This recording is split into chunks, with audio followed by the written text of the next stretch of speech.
and welcome to the March edition of the Vermont Covered Bridge Society podcast. This is the second podcast of the year. In case you missed the first one, you can still catch that on YouTube, where I had guest Bill Scheller. We were talking about the covered bridges in the Vermont area. Today, I'm on my own, me, myself and I, and I've got a topic that I'm going to introduce. Before that, I want you to think of a number. I'm going to give you a question. Think of a number and see if you get it right. So there's 100 historical and authentic covered bridges in Vermont. How many of those bridges do you think how many of those do you think have moved from their original site since they were first built?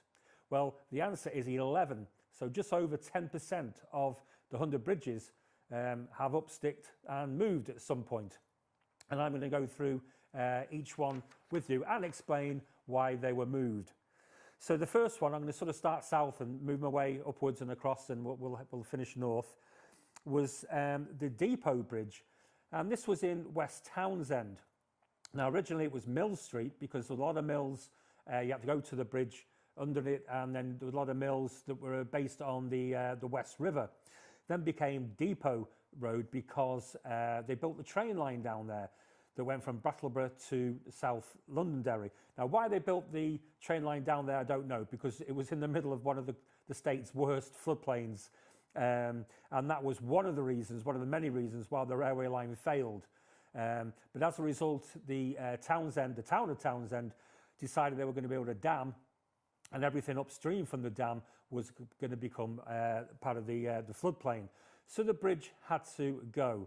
Now, Vrest Orton was chairman of Vermont's Historic Sites Commission, and he, great foresight in taking the bridge down, and he had it marked so you could tell where it was, so you could put it back together again if you wanted to, and he placed it on a local farm, and it was all covered and nicely stored. 8 years later, he wanted to build a Victorian village in Rockingham. That didn't quite come off, but on the site instead, he built his second Vermont country store, and he had the bridge transported from West Townsend to Rockingham on 103, and it was built then over a dry ditch, and it still stands there today. And if you go and visit the Vermont country store, you can drive through the bridge on your way out. The one interesting thing here is that the bridge in West Townsend was 85 feet long, and it was a queen post truss. When it was built in Rockingham, it became 45 feet long, so it was just halfway short, and it became a king post truss. Next up, we go to Baltimore, and here on the Great Brook, there was two bridges, twin bridges, the Gassets Bridge and the Baltimore Bridge. And they were both built in 1870 by Granville Leyland and Dennis Allen. Now, the Gassets Bridge lasted until 1934, when it was replaced by concrete and steel.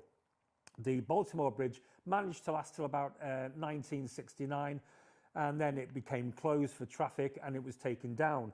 The Senator Ralph Flanders was instrumental in gaining support for the bridge to be spared and placed elsewhere, because it was the last standing covered bridge in the town of Springfield.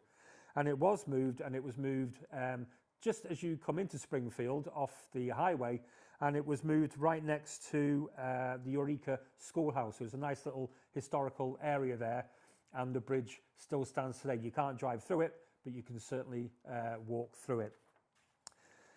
So next we have two bridges that were moved at the same time from the same river. We've got the Stoughton and the Salmond bridges. Now here we've got the same story as in West Townsend, in that Wethersfield and Springfield, they were going to build a dam in North Springfield. Now a total of 4 bridges were involved in the floodplain, and 2 were lost. They were on Black River, but the 2 that were saved were on the north branch of the Black River. The Stoughton Bridge was built in 1880 by James Tasker, and a local farmer here, Andrew Titcomb, rescued it, and he placed it on farmland he had in Perkinsville, just off 106. It is private land, but they're very welcoming and accommodate people to walk. You can't drive, you've got to walk up a field, And it is a bit challenging in the summer when the shrubbery and the grass is quite deep, but you're welcome to go there. Now the Salmon Bridge, that's an interesting story because it wasn't moved just once, it was moved twice. Originally when it was moved, and this was built again in 1880 by James Tasker, the same builder as the Stoughton Bridge, it became a storage shed for the town of Wethersfield. And they even put this fake mock brick siding onto it, so it looked like a brick building, but it wasn't. It was the covered bridge that was shielded by this fake brick siding. Now, it stood there for 26 years, and there was a campaign to have the bridge removed from being a town shed and back onto a bridge. And this was successful, say in 1986, and it went to over the Sherman Brook, which is still in Wethersfield. Here's another bridge with quite an interesting story, the South Pomfret Bridge.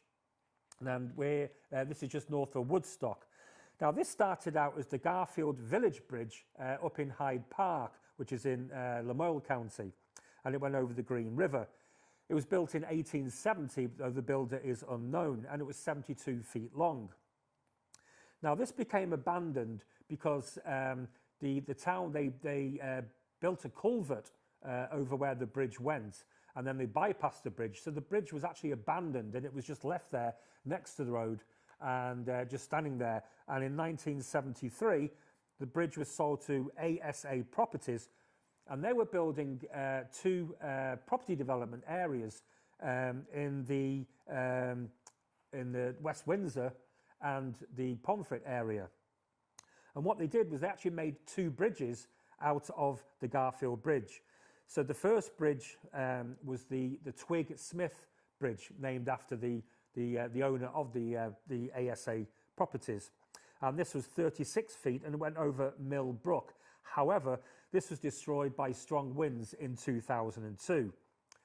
And what they did with the other 39 feet of the bridge was they built the bridge, as I say, mentioned in Pomfret, and this crosses the Bernard Brook. Again, it's on private land. They do allow you to just park up before the bridge, and you can, walk over to the bridge and take a good look, but obviously please don't drive over the bridge. Now we're going to go to Rutland, and we had another set of twin bridges over the East Creek. Now these were built in 1882 by Nichols Power, and the reason that these were the two closest twin bridges throughout the state of Vermont.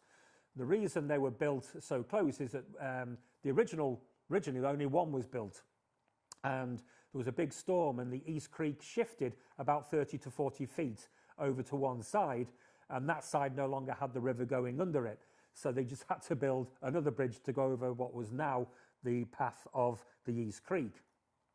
However, in 1947, the East Pittsford Dam broke during heavy storms. The water came crashing down, apparently in a 15-foot wall, and it knocked one of the twin bridges completely out, destroyed it. The other one was just knocked off the abutment and was just left standing there on one abutment. And we got a flashback now to what happened with the Salmon Bridge, in that the town of Rutland decided to remove the bridge and place it about 50 yards away from where it once stood and replace that with concrete and steel. And that became a town shed. And 75 years later, it is still a town shed. There have been plans over many years to move it over to a park where it can go over a stream for recreation, etc.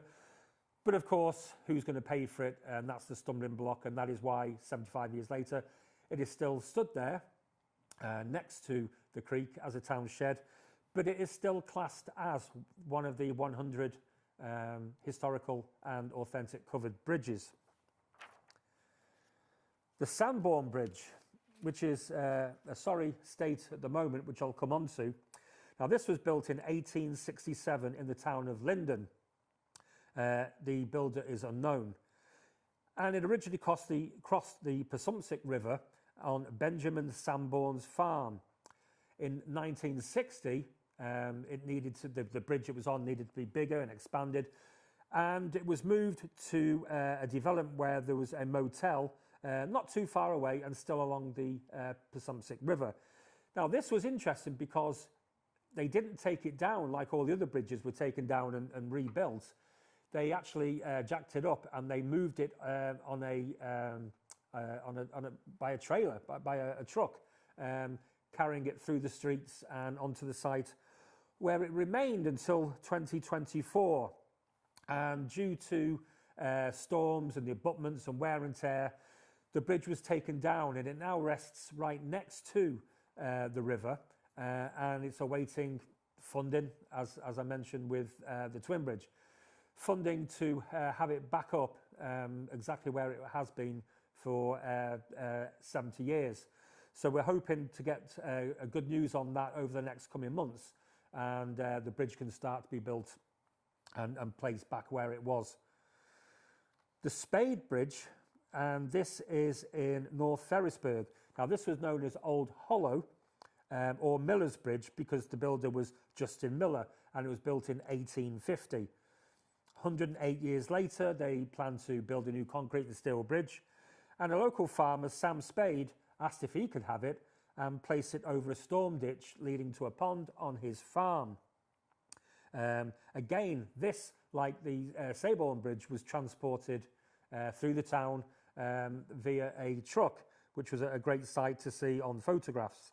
The farm is now owned by the Vermont Flannel clothing store, and again, it's a centerpiece of the store. You can go there, you can walk over the bridge and take a look. Obviously, you can't drive over it, but there's a lot of artifacts and old adverts and everything from that bridge that were kept from the time that it was built. So well worth a look. Now, the Shelbourne Museum Bridge. So this was originally sited over the Lamoille River in Cambridge, and it was built in 1845 by Farewell Weatherby. Again, the site that it was on, the bridge needed to be bigger and wider and stronger, and it was moved. And this is a double barrel bridge, one of only two in Vermont. Now, at the time, the Shelbourne Museum were looking for a covered bridge, and there were two covered bridges that were being taken down, and I'll come on to the other one after this one. And they had the choice, and quite understandably, they chose the Museum Bridge because of its historical nature of being double barrel. It also had a sidewalk, and it was taken down and transported to 50 miles from Cambridge to Shelbourne. Originally, when it was built, it was the entrance to the museum, but over time, by 1970, a lot of wear and tear, and we decided to leave the bridge where it was, but close the entrance and build another entrance further up the road to save the bridge any further erosion. And it stands there. You can drive along to Shelbourne, and you can certainly look at the bridge from the road without going into the museum, or you can pay the fee. I think it's $27 to get in, and you can spend. It's a great museum to go to, and including the bridge within that. So now we've got Gates Farm Bridge. Now this was situated about 60 to 70 yards away from the Cambridge Bridge on the same road. However, they're not twin bridges because the Gates Farm Bridge went over the Seymour River right at the confluence of the Seymour into the Lamoille River. Now this was a shorter bridge, it was only 85 feet long, and the local farmer, because the bypass road, now that the bypass the Shelbourne, the Cambridge Bridge as it was then, and the Gates Farm Bridge cut off the farm from its land. So the bridge was taken from its place and moved further down the Seymour River, and this enabled the Gates family to still cross over the river and to farm their land. Again, it's on private land, but they do allow you to walk up to it, go over it, but obviously please don't drive over the bridge. And the last one we have, and this is the only one I actually haven't been to yet, and this is Lord's Creek, and it's in Orleans County. This was built in 1881 by John D. Colton, and it was originally built over Lord's Creek.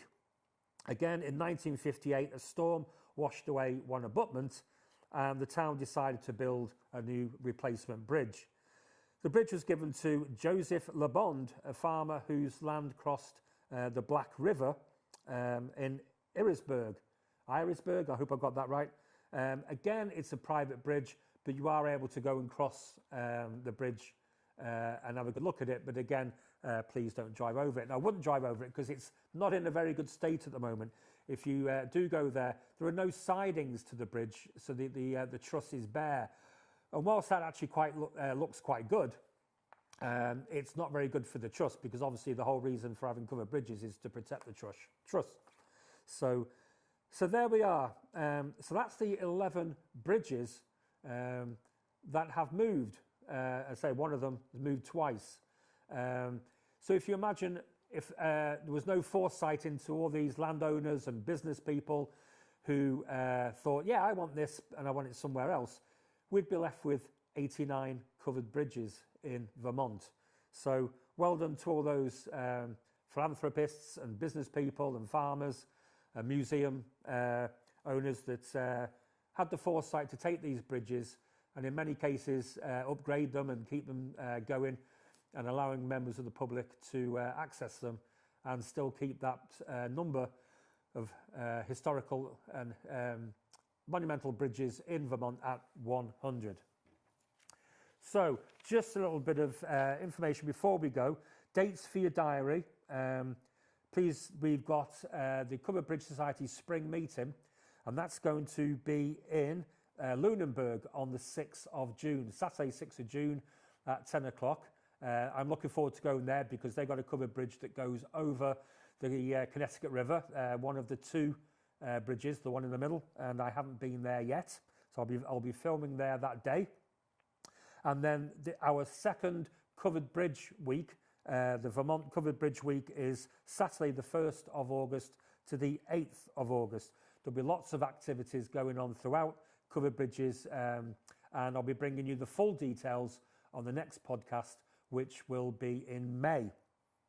Finally, please, and I do mention this a lot, please join the Vermont Covered Bridge Society. It's only $15. It's not a lot of money, but your membership fees do help support the society and all the work that we carry out. But also, we're only as big as our membership. You know, the more members we have, the bigger voice we have when we're going to meetings with senators and everybody else in the State House and local towns up and down the state as well. So I do urge everybody to please join the society, help the society grow and make our voice bigger. So that's it from me. Thank you for joining me. I hope you found that interesting. I'm hoping to have a guest or two next time, and we'll have another topic to discuss, as well as say all the details about the Vermont Covered Bridge Week. Thanks very much. I don't even think I said at the beginning, my name's Phill Gatenby. Thanks very much for joining me. See you next month.